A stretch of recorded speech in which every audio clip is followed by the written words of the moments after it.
तुम्ही पण त्यातले आहात का? की रोजची भाजी चपाती खाऊन कंटाळलात आणि काहीतरी चमचमीत खायचे, पण तेलकट आणि मसाल्यामुळे नको म्हणता.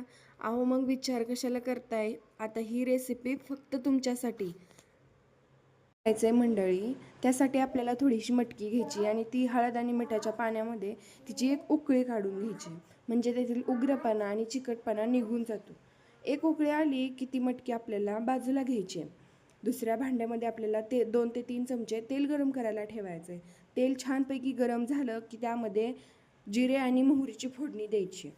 फोडणी छान तडतडली की त्यामध्ये बारीक चिरून घेतलेले 1 ते 2 कांदे करायचे आहेत.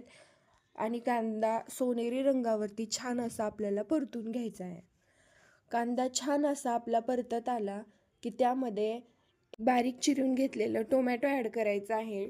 टोमॅटो छान आपल्याला मऊसूद होईपर्यंत परतून घ्यायचं आहे. तुम्ही बघू शकता आपलं टोमॅटो मस्तपैकी आपण छान असं परतून घेऊयात. टोमॅटो आपला छान असा परतून होतोय तोपर्यंत जर तुम्ही आपल्या चॅनलला सबस्क्राईब केलं नसेल तर नक्की सबस्क्राईब करा. हा आपला नवीन चॅनल आहे आणि या चॅनलवरचा पहिला व्हिडिओ आहे. तुम्हाला आपल्या चॅनलवर कोणत्या रेसिपीज बघायला आवडतील हे कमेंटमध्ये नक्की सांगा. तर छान परतून झाला आहे. आता त्यामध्ये आपण बारीक ठेचून घेतलेले अद्रक लसूण घालून घेऊयात आणि हेही छान असं परतून घेऊयात.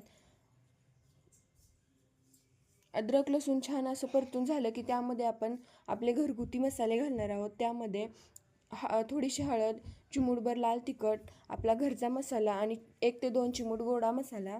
आपल्याला एवढेच मसाले यामध्ये ॲड करायचे आहेत. मसाले छान असे परतून झाले की त्यामध्ये आपल्याला मिठाच्या पाण्यामध्ये मटकी उकळून घेतली ती ती टाकायची आहे आणि छान अशी परतून घ्यायची आहे. त्याच्यामध्ये आपल्याला मीठ घालायचं आहे. मी तर मोठं मीठ टाकलं आहे. तुम्ही तुमच्या अंदाजाने लहान पण टाकू शकता. मीठ घातल्यावर मटकी आपल्याला छान अशी ह्या मसाल्यांमध्ये व्यवस्थित परतून घ्यायची आहे. मटकी छान अशी परतून झाली. आपल्याला असं चरचरीत आवाज येईपर्यंत आपण ही परतून घ्यायची आहे. छान अशी परतून झाली की त्यामध्ये आपल्याला गरम पाणी घालायचं आहे. लक्षात घ्या आपल्याला ह्याच्यामध्ये गरमच पाणी घालायचं आहे, थंड पाणी घालायचं नाही आहे.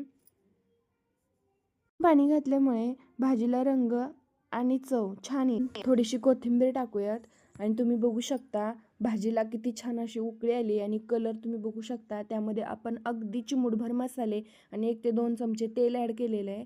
तुम्हाला हवं असेल तर मसाले आणि तेल तुम्ही वाढवू पण शकता.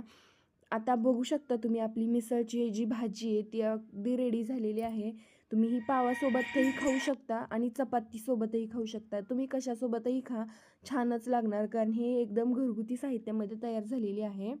मग तुम्ही कधी बनवताय अशी घरगुती साहित्यामध्ये तयार होणारी चमचमीत मिसळपाव? नक्की बनवा आणि आपल्या चॅनलला लाईक, शेअर, सबस्क्राईब नक्की करा. तुम्हाला आपल्या चॅनलवर कोणत्या रेसिपी बघायला आवडतील हे कमेंटमध्ये नक्की सांगा. जिथं तुमचं नाव, तुमची रेसिपी आणि तुम्ही कुठून आहात ते सांगायला अजिबात विसरू नका. चला तर मग पुन्हा भेटूया अशाच एका नवीन रेसिपीसोबत. तोपर्यंत सर्वांना श्री स्वामी समर्थ.